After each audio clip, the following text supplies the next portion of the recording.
Welcome, everyone. We're so happy that you're here, and we'll welcome people who join us. Like I said, we're videotaping this tonight, and a copy will be up on YouTube, and there may be pieces that HDS uses as well for the website. I'm so thrilled to introduce you to a friend and colleague, Cornelia Holden. Cornelia and I met at Harvard Divinity School when we were both getting our Master of Divinity, and that was now almost 20 years ago. And we've been talking on and off since then, and whenever Cornelia was on campus, we would find each other and get together and get the updates on the work that she was doing and the things that I was doing here as well. So it's just such a joy to actually have you on campus, and we really appreciate how generous you are with us, with your time, and with the students tonight and tomorrow as well. So by way of introduction, Cornelia Holden, this is how I'd like to describe her. She's a healer, she's an educator, she's a mom to the lovely Zulika, 7 years old, a partner and a spouse. And she's also an entrepreneur and is innovating in the spaces of secondary education, leadership development. She's in educational settings as well as professional settings doing this very deep transformational work that is mind and body centered, embodied work, helping people to show up more courageously in their individual settings, to show up more authentically, and to also build the skills for resilience under pressure. She helps people make values-driven decisions in pressured times, which, as we know, just kind of living in this culture right now, in this particular time, is pressure-driven. And we could all use some more tools to be more resilient, more authentic, and more loving, quite honestly, in these various settings that we show up in. And we wanted to bring her here tonight for the first Ministry Colloquium of this academic year, because she's really innovating in these spaces, what we would like to call innovation in ministry. So I see her work with young people and with athletes and corporate clients as a real innovation, a real pioneer in work that is, again, body-centered, mindful, using neuroscience to back up her work with these various folks. So we're excited to have her to talk about what it looks like. How do you pioneer something after you graduate? Is it a straight line? Is it more winding? What do you do when you fail? How do you pick yourself back up again and iterate the services that you offer? So we're excited to have this conversation with her. And would you add anything to your bio that I left out? Or it'll come out It'll come out. So I thought we would use this format, kind of in an interview format. So I'll be asking some questions, but there'll be plenty of time for conversation and for questions at the end. I know some of you have already shared with me some of the questions that you'd like to ask Cornelia, and we can go from there. So, so shall I get started? Yeah. So you graduated with your MDiv in 2003, right? And founded Mindful Warrior in 2004. Yeah. But imagine that there was a lot of things that have happened since before you got to HDS and since you've graduated to this time with the core leadership program and Mindful Warrior. So can you tell us a little bit about your journey and your ministry and how it's evolved over time? Sure. Well, thank you all so much for coming. It's incredible to be back. I landed in New York about a week ago, and it dawned on me, I'm 5 generations in the same home. And I just recently, 3 years ago, moved to California. And I think I'm very place-based. I'm an embodied place-based person. And so I couldn't leave California for 3 years because I needed to find my feet beneath me. So when I landed in New York, I realized I hadn't been on my own home soil in 3 years. And I was thinking about what Terry had said about being away from Utah and the ability to see it from this vantage point. And so this was the first time I had sort of seen my home space from a vantage point of spending 3 years away. So it's an incredible thing actually to be back. And when I was here 15 years ago, obviously with a 7-year-old, I obviously didn't have a 7-year-old then, or I didn't have a child then. So to come back as a mother, this is the first time I've ever been here as a mother. And so all of those pieces feel really important to me. And also just looking at 2 of my students, one who's flown in from Minneapolis to be here today, thank you, and one who's come in from New Hampshire. And you know, that I think for all of us to do work in the world where we grow together and support each other is pretty remarkable. So I feel a lot of love and a lot of warmth and a lot of connection just being here. And maybe that's a really great way of saying, I think in a lot of ways my journey went from, I was an individual sport, very serious ski racing athlete, and I was raised by a really loving parents. At the same time, I don't think I felt the kind of radical relationality that I feel now, both to myself and my spirituality, to the people I'm really close to, and also then to the natural world. I think I always felt the natural world was a really important place for me, but I would say that my spiritual journey really, I think Harvard was the place where I discovered God. I came here an atheist. I think that's an interesting part of the journey, if any of you are interested in that. I was a very committed atheist. And then somebody, I think the piece I'll say, and if this interests you, ask, but the piece I will say is that somebody at some point at Harvard, first of all, I looked around and I was like, there are a lot of smart people here who think like God's real. Like, that's interesting. That was number one. And number two, somebody said to me, you know, all relationships take time, and even God. And so in my second year here, I took 3 classes instead of 4 and gave that extra 3 hours a week to this thing called God, and said, okay, if you exist, find me, I'll answer. But so that's a long story, and I think a really beautiful one. So I guess for me, the journey has been in sort of to collapse a long journey into a few things. It went from being very individual, focused and centered and goal-oriented and high-achieving and individual sport and all that kind of thing, to a real radical relationality. And that journey was not pretty, and it was not easy. And I did a lot of the falling apart and the struggle and the exploration here.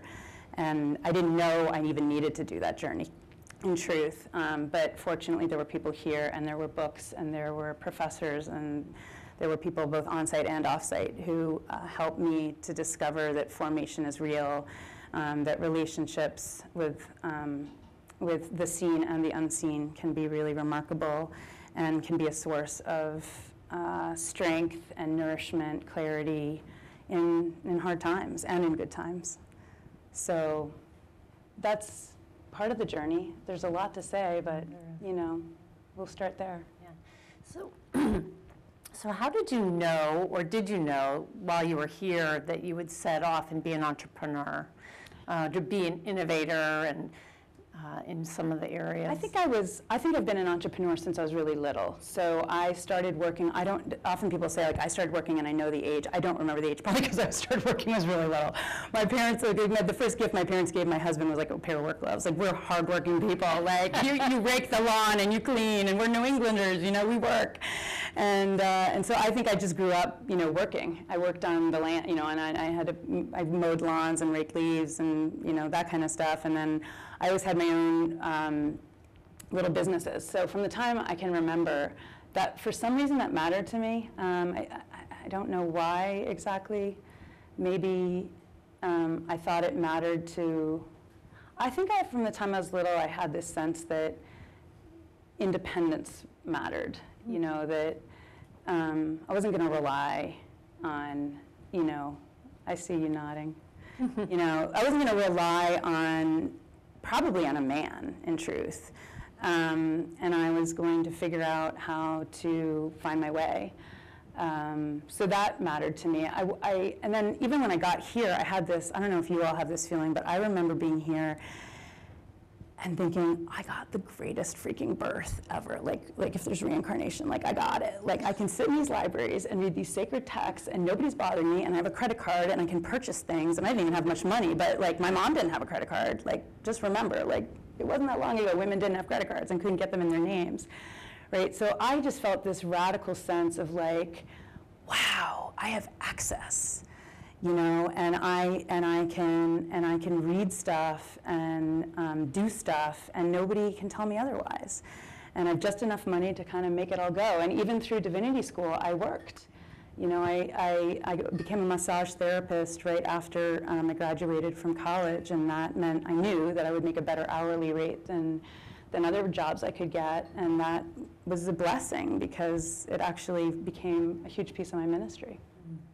Can you say a little bit more about your own journey here at HDS? You mentioned a little bit about like of the falling apart and the healing that you needed to do here, and how that's connected.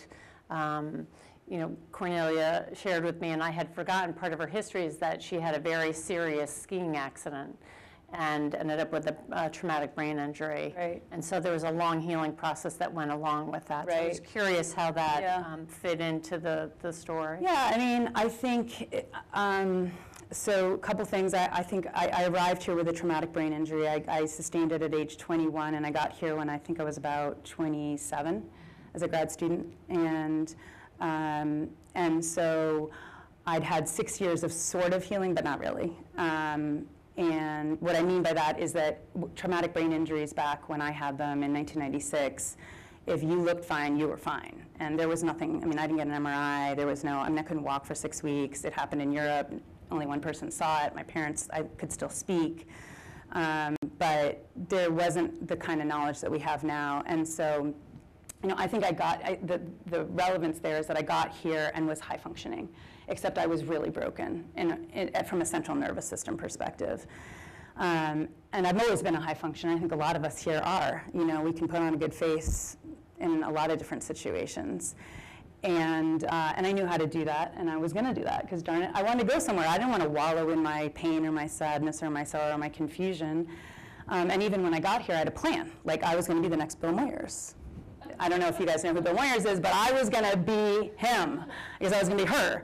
And I was going to interview people. I was interested in identity and formation and meaning making and stories. And, you know, I loved what he did, eliciting depth from people that he interviewed.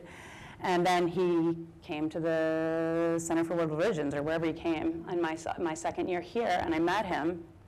And he said he was going to create a sister film, and he couldn't get the funding. And I'm thinking, what? I was so naive. I thought, you know, you're excellent at what you do, you make money, and it's all good. Well, you know, we all know what we all know about filmmaking. It's not, maybe now, but then it was different. And so he said, well, you know, in other words, I came with a plan. Bill Moyers basically said, I hope you have a trust fund. I said, I don't. He said, well, then you need a job. And you better figure it out, but being a filmmaker is not going to pay your bills.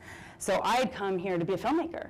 And even that was like weird for people. They're like, why'd you go to Divinity School to be a filmmaker? I'm like, well, because I want to learn how to have the depth. I'll figure out the technical stuff. I want the depth. I want to explore really important questions.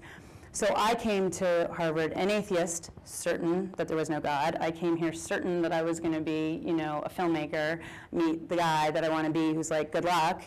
And I go running back to Dudley Rose and say, like, who am I? Like, what am I doing? And by the way, I have this brain injury and I have, you know, pain in my head. And anyway, we all have our stories, right? And we get to Divinity School with a plan, or we get anywhere with a plan.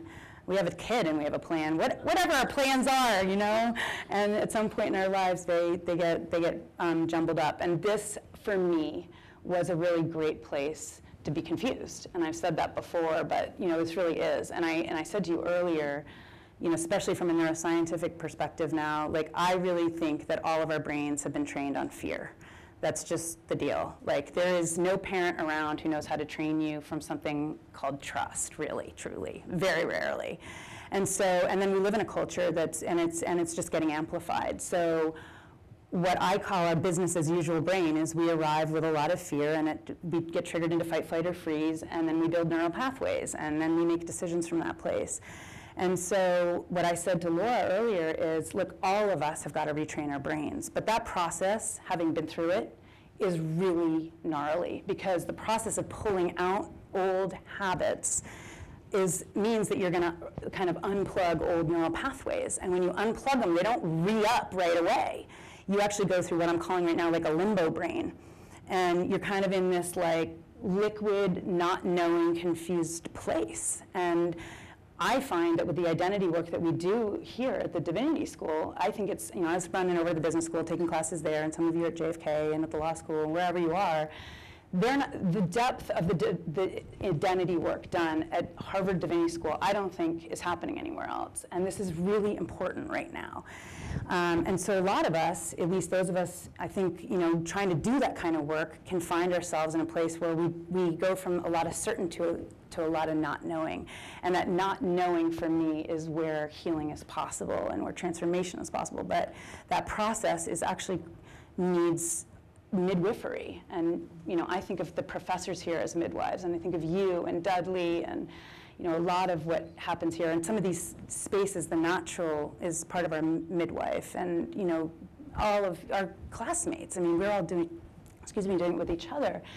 But that process takes time to before now where am I, toward what am I going to build my being, my heart and my mind. And to me, this is the work I like to do with corporate people even. It's like, I was over at the business school. They're doing case studies. That's important work, but it's not like purpose-driven.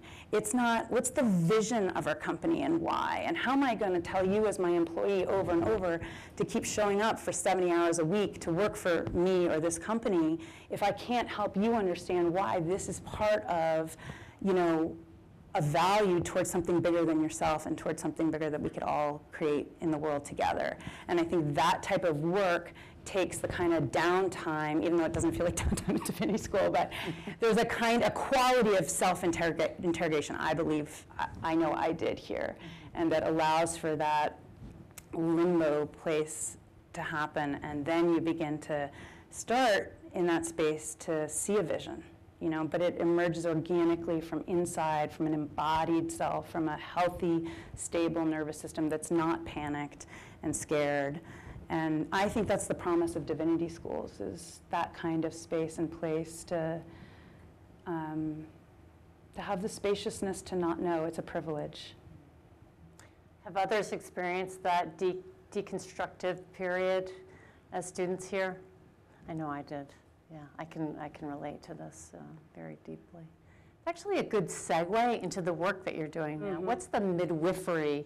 What's the ministry that's happening under your leadership with Mindful Warrior and Core Leadership Program California? Can you share a little bit of the work that you're doing now? Yeah, I think broadly speaking, probably what I just said is what I'm doing all over the country to anybody who, some people don't know they need to do this work. And so that's what's really interesting, is for a long time, I was doing this work and there wasn't really a market for it because people didn't even know they could do this, or that it even mattered, or that there was even training. So that's been part of the innovation and the courage, I guess, and the fortitude I've had to have is to keep going. The reason mindfulwarrior.com is my URL is because mindful didn't even mean anything to people 20 years ago, and now everybody is mindful everything, part of it was helping people understand what could be. So there's been a lot of education in my work. And then happily, there are a lot of people that I'm meeting, especially in the educational sectors, especially in social justice circles, where people are really already doing a lot of identity work and know what's possible, but need the support and need other peers and need a place to do it, to explore and to be midwifed and to do it in a collective setting. So then I'm doing that in schools. In my corporate work, I think I was fighting more of a fight probably here in New England to help corporate people understand this. I mean, I got picked up, I think within a few months of moving to California, by one of the top private wealth management firms in the country because it's California. And I mean, he happens to be from Boston, but I think people in California, there's a different consciousness out there about what's possible. He liked my performance background and that kind of thing and knew that this combination would help. He just somehow intuitively understood that doing work to help people transform their egos. I mean, it's really fascinating. I mean, that's kind of the work I'm doing with 40-year-old, ex-hockey players who are now in private wealth management is, how do you actually stabilize your attention in a way and fill your being with awareness so that you can be a better manager and a better visionary and a better listener? And how do you pay attention and that kind of thing? And then build something that people actually want to participate in. And you're not just feeling like all your employees are a widget, which is, I think, a lot of employees feel like they're just one more widget in the system. And so, I guess, I'm working in 3 areas. One is helping people understand that this work exists, and it matters, and it's worth your time and energy and money. The second one is the people who already know that to be true, and building brave spaces for them to collaborate. And the third is people who do know it's possible and do want to spend money on it and are hiring. So tell me, do you mind drilling down? So you're working with this 40-year-old ex-hockey player who's built this wealth management company. Yeah. Are you working individually with him? And what does that look like? Is it highly individual work? Mm-hmm. Is it meditation training? Is it feeling in the body? Is it gathering people in circles in an office setting? What does it look like? Well, it started specifically, he hired me to be his performance coach. That's what it's called now. Even more than executive coach, I like to call it performance coaching. And he just said, I want you to do a number of different things with me. I think partly he needed a safe place where he could actually just get off what was on the top of his head. I'm very organized, and so I end up sort of facilitating his thinking. So that's been one piece of the work. Second of all, it's been, as he's had to educate me on his sector and his business, I've really helped him think through some systems about how that he could be doing things in a way that's innovative in a sector that's actually very old school and not innovative. Private wealth management's not very innovative at all. It hasn't needed to be. I mean, historically, it's been money comes and more money comes, and you just kind of manage money. And I think as there's been, partly he'd like to innovate, and though he doesn't have to, but I think he's interested in what is innovation and what does it mean to actually grow as a person, and then how do you grow a team. So it first started I was working with him, and then he introduced me to his C-suite, and I think he felt safe enough working with me that then he asked me to work with them. And then the work with them was partly run their offsites, and then I also like trainings or retreats. Yeah, and I really facilitate not really trainings, but what I try to do is keep alive humanity in the workplace. I mean, I really help people tell stories in the workplace. So it's a combination. We call it in schools when I help people do school keeping and team keeping. So it's like, in the corporate setting, it's like they need to do the work of their industry. But doing the work of their industry without doing any of the team keeping means that you end up really just treating each other again, like widgets. Like, you get annoyed more quickly with each other.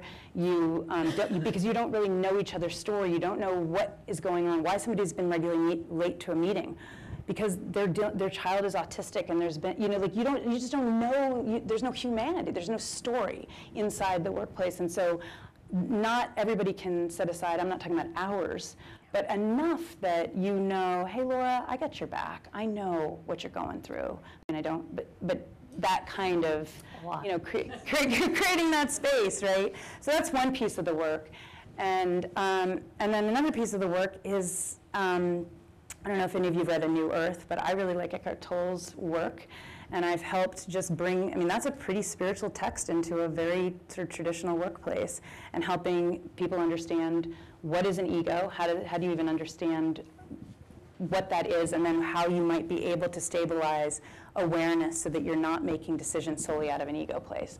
That's trippy spiritual work in a pretty traditional Silicon Valley corporate space, but that's been very helpful. And the reason they're interested in it is because it reduces reactivity in the workplace.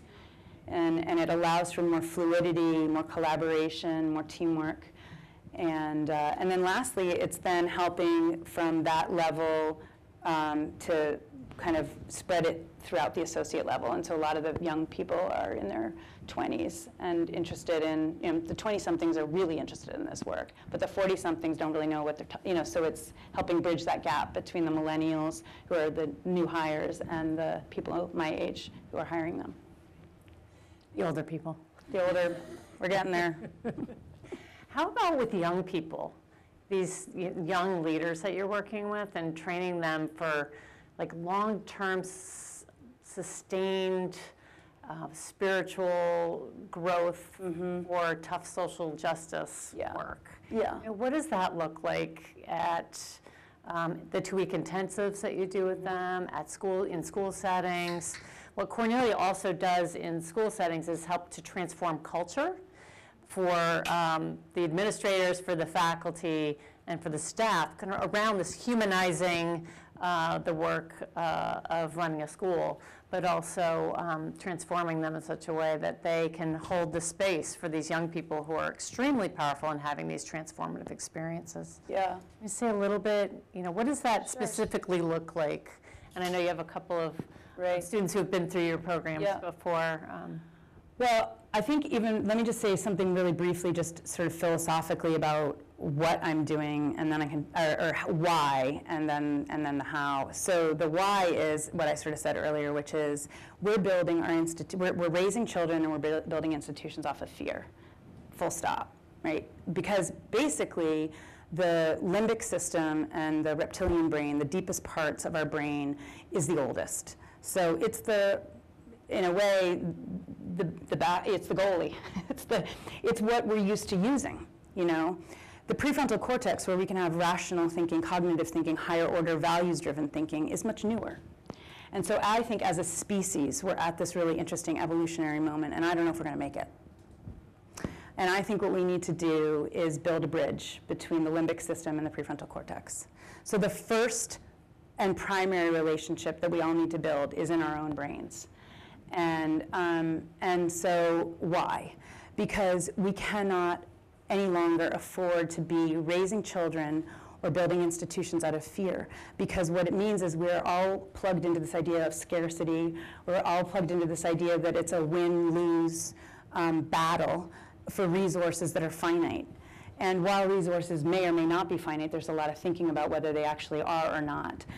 The point is that if we know, what we have shown, I think, as a species, is that if we continue building everything out of sort of a fight, flight, freeze, limbic system, reactive, everything's a tiger and it's going to get me. First of all, we all know, because we're all suffering from it, we're all adrenally fatigued, we're all tired, but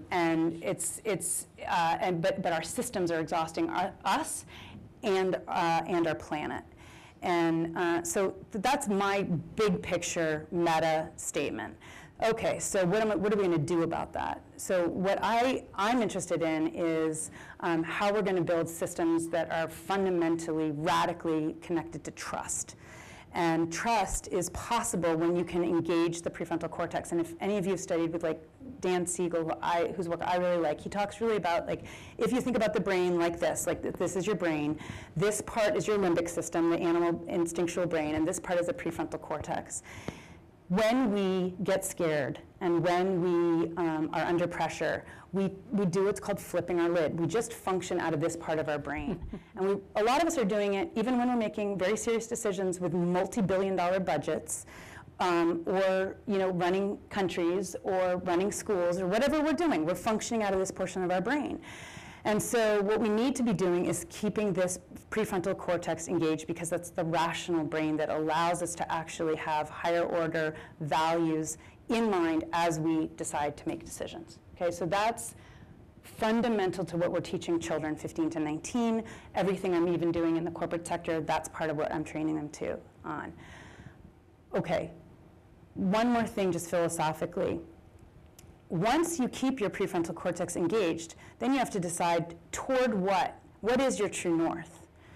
Toward where are we going? So for me, I've leaned into 5 core values.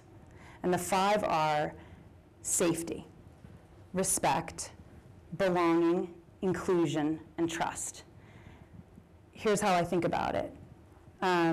When you function out of a place of radical fear, It's really difficult to have higher order thinking and any other value besides your own physical safety, basically, right? And so so you're functioning out of fear, and because you're functioning out of fear, you're turning a lot of other things into other. The tiger, the person who doesn't believe what you believe, the person who looks different from you. You can create a lot of othering because fear divides, and it needs to. It's efficient. But again, long-term, big picture, we can't be functioning out of that. So the opposite of othering is belonging in my books. And what we need is a radical re-upping of what belonging actually looks like and feels like. So belonging for us, and the way we teach it, is first you've got to come into a relationship, like I said, between the prefrontal cortex and your animal brain. That's a relationship. And then a relationship into your body. I can't tell you how many kids I sit with. We have 36 kids every summer, and I say, how many of you feel just basically home in your own body? By raise of hands. What do we get? 3, 4 hands up, maybe? Okay, that's an epidemic. We are living in a traumatized world where a lot of us are dissociated and hovering somewhere over here. Because it, first of all, for a lot of us, hasn't been safe to be home here. And or some people have had very little connection to their bodies. Maybe it's been safe, but they feel like, you know what? I've got, we say this, I've been around a lot of Ivy Leagues, it's an expensive brain being transported around, right? But, that's not true. The brain actually, through the spinal cord, is in the body. We need to be in our bodies, and we need to be connected to the earth, and that's belonging, learning how to come back home to our bodies. So belonging and inclusion are two of these core values, and then how many of us live in organizations where safety is upheld? I don't know. Nobody. That's the whole Me Too situation, right? There is no safety. And when there's no safety, there's probably very little respect, right? So we're already living in organizations where safety and respect are broken, where we're not feeling a connection to earth or to the heavenly realm, and this feeling of belonging through our bodies. That connection is the belonging. And inclusion is about really having a mindset that's open to, seeing beyond what we want to see. Taking off our blinders, looking at our bias, expanding our awareness so that we can make decisions that see a broader picture rather than just, a piece of the picture. So when you practice safety and respect, and I call that the horizontal realm, right? And you practice inclusion and belonging on what I would call the vertical axis, what arises organically is trust. So you don't actually have to do trust. What you have to do is build organizations that take seriously everybody's safety and respect boundaries, and take that, just start there, and schools are not doing this, governments aren't doing this, very few people are doing that. And then we have to do the mental work of learning how to stabilize our minds so that we can have an ability to see more broadly, turn towards suffering rather than just say, I'm only going to look at what I want to see and make decisions out of that exclusive mindset. No, I'm going to learn how to have an inclusive mindset and see stuff that I don't really want to see. That's an important leadership quality. And then being grounded. All those things lead to the opposite of the fear that we're talking about. So that I had to say to you because I can't tell you why I build this organization until you understand the problem that I see and the solution that we see. And so what have we done? We've said, because of all that, the 3 most important things are a relationship with self, other, and nature. So the relationship with self is really about 2 things. One is understanding the neural wiring in your brain from what I just talked about, from that animal instinctual to the cognitive, building and really engaging that. And number 2 is we do a really cool talk on the difference between the authentic self and the performative self. And I can talk about that at some point. But those 2 things, what does it mean to build a real relationship in your brain and a real relationship to your authentic self? What is an authentic self? How do you build that relationship? That's the self part. The interpersonal is, how do we learn how to listen in a way that doesn't, I like to think about holding wide open oceanic space around somebody when they're speaking, right? You can feel the quality when somebody's just listening for what they want to hear and then maybe about to attack you, or they just want to listen to what they want to hear, is very different than the quality and types of listening I think we're taught here at the Divinity School.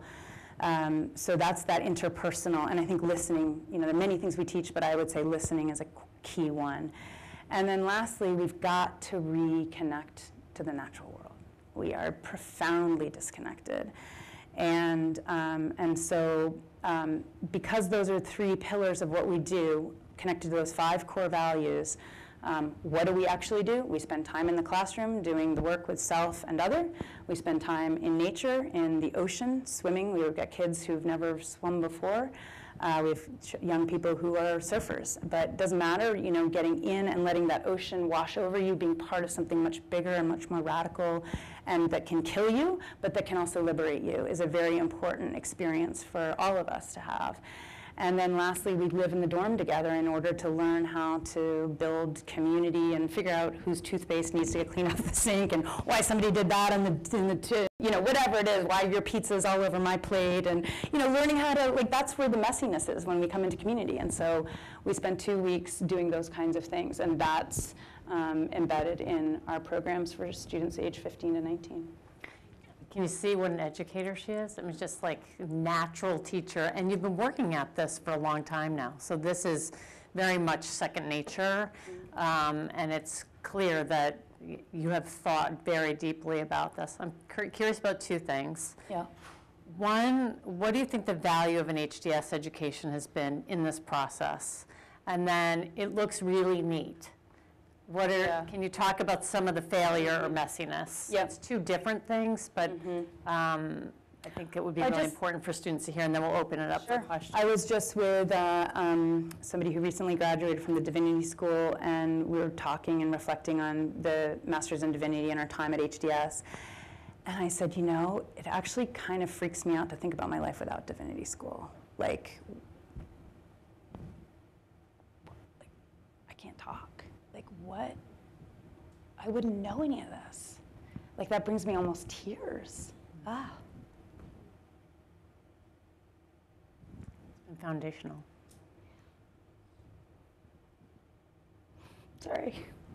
I mean, these guys are thinking about going to Divinity School because it's so, I think somebody recently, you, read the 136-page handbook that we put together for our students and was in tears herself because she said it's the one place where everything, you've got, it's whole, nothing's been left out.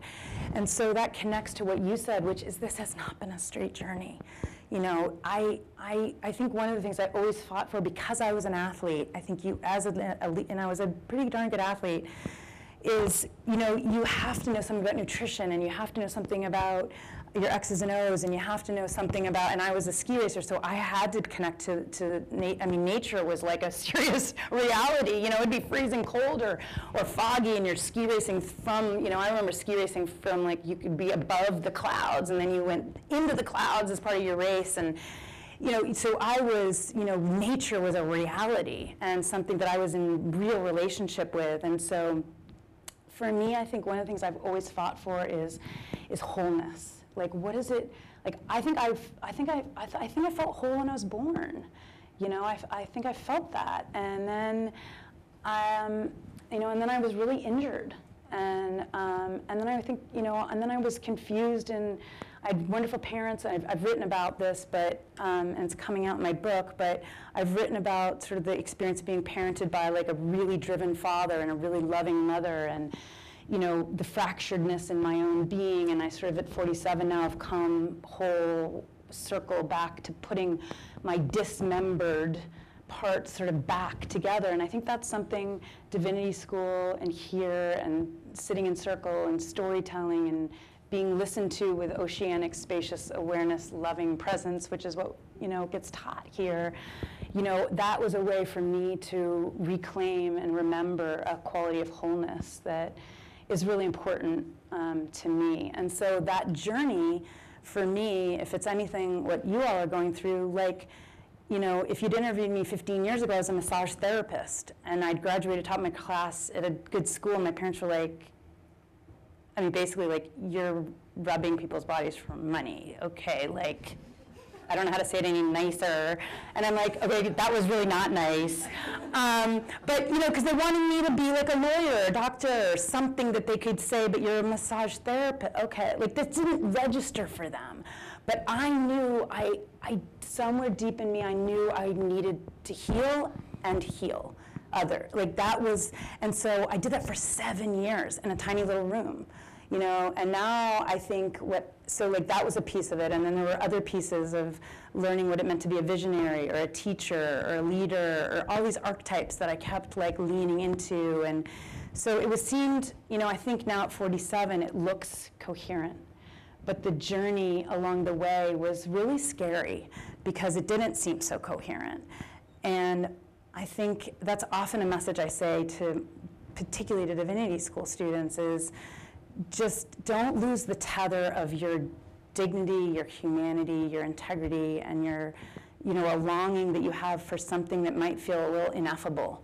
Don't worry about it being, like, to me, ineffable. Like, it might be you can't articulate it yet, but there's a knowing that you have to trust. And eventually, pursuing all those different realms, I think, does eventually lead. I mean, there's only one life we get. Like, that's been my attitude all along, is like, hopefully by the end of my life, it'll make sense.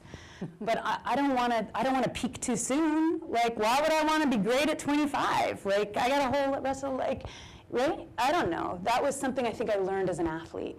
Like, you don't peak too soon. You're in it for the long haul. You stage it. You're disciplined. You're patient. And life's a lot like, one massive, you really don't know the meaning of your life until the last day, because you don't. Because it all kind of makes sense only in the rearview mirror.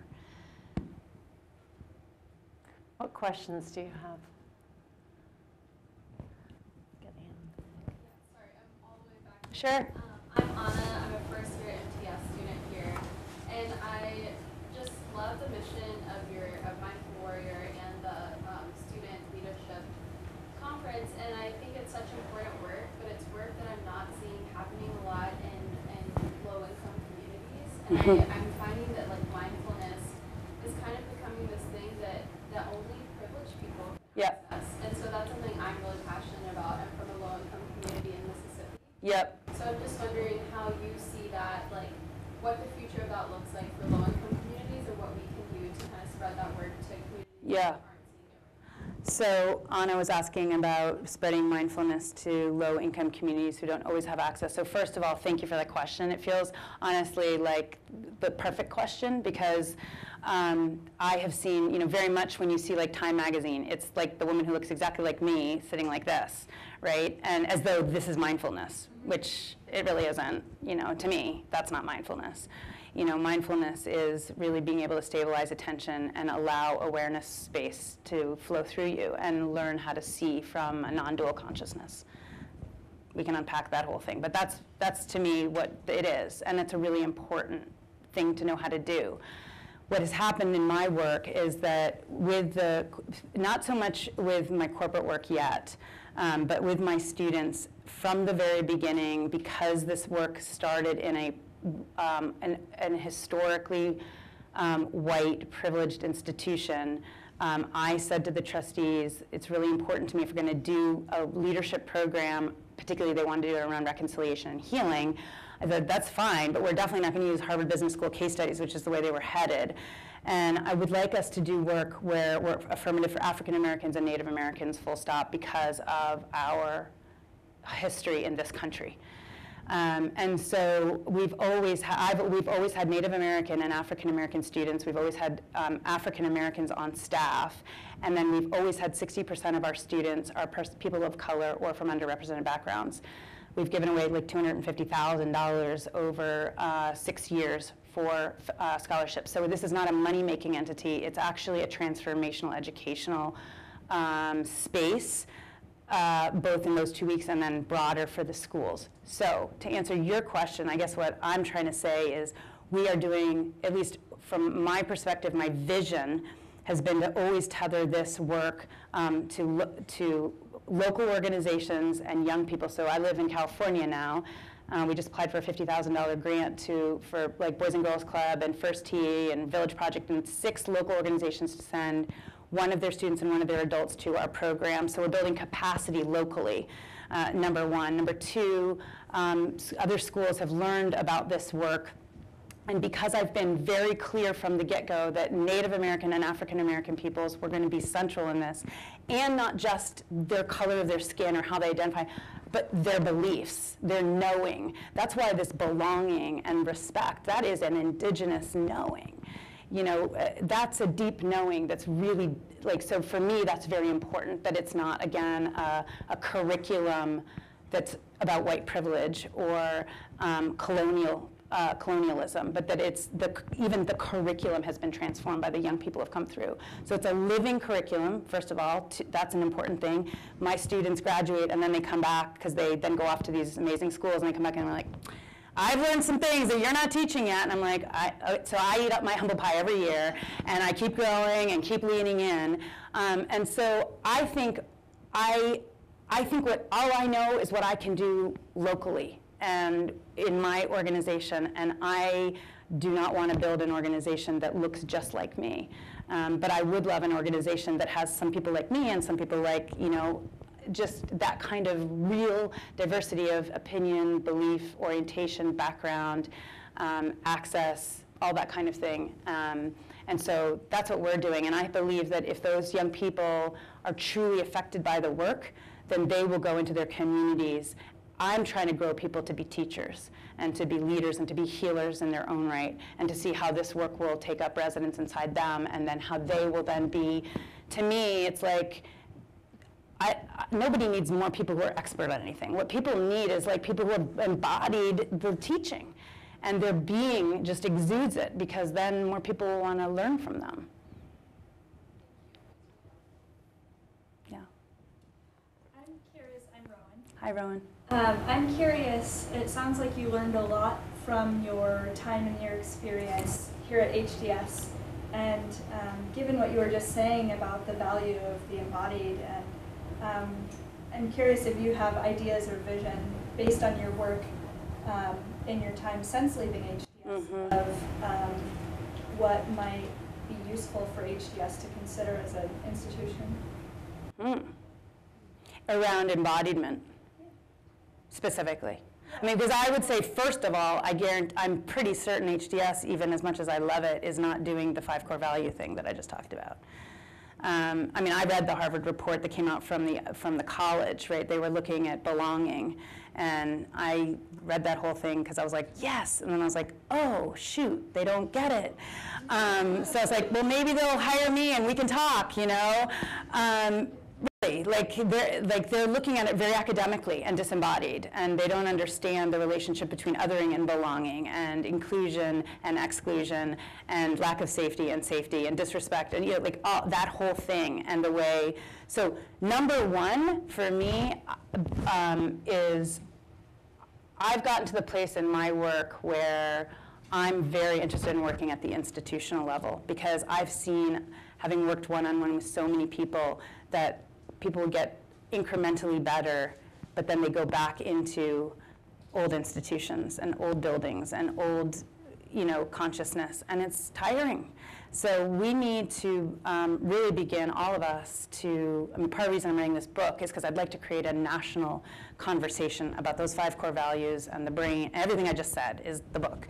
And we need to have that conversation, not just me, and not just 10 of us, and not just Divinity schools, but everybody. We've got to shift soon. So that's number one. And I would welcome anybody from Harvard seeking my input on that, truly. Because I care about this place, but also I think that's the way forward. That's number one. Number two, I don't know what's happening here or not happening here around embodiment. But embodiment is you can't, I think ethics and embodiment are connected. I think it's really hard to live an ethical, moral, or not even moral, I just think ethics and embodiment are really connected, because embodiment has to do with knowing, knowing in an ontological way something other than just a rational thinking, right? So, I think what I would say is probably there's a need here somehow, I'm not sure, but to continue to help us, graduate students, to come in a greater relationship to their own bodies, and then to their own embodiment and to their own knowing. And all of that is also connected to a radical kind of trust that, that's the other thing, like we could have a long conversation about. I'm from a long line of healers and medical people, and really the Western medical system still looks at the body as a machine. And so when something breaks, you go in and you fix it in the knee, or you fix it, in the lung. But the lung is definitely not related to the skin in Western medicine. It is in every other mode of healing. There was, the second lung is your skin. So, but that's not taught, and that's not understood. So when I'm talking about embodiment, I'm also talking about like how we understand the role our bodies play and how wise they are, and how capable we are actually of healing. But we so rarely give ourselves the chance to heal because we assume we don't know how to heal, and some of us believe we need an expert to come, so it's a long conversation. I don't know. Does any of this make any sense? Okay. We have time for one more question, and then we'll put a close, and Cornelia and I will be hanging around just for about 10-15 minutes if you have other questions. But we can say thank you, and I know people have to be on their way, and but yes, Clarissa. Oh.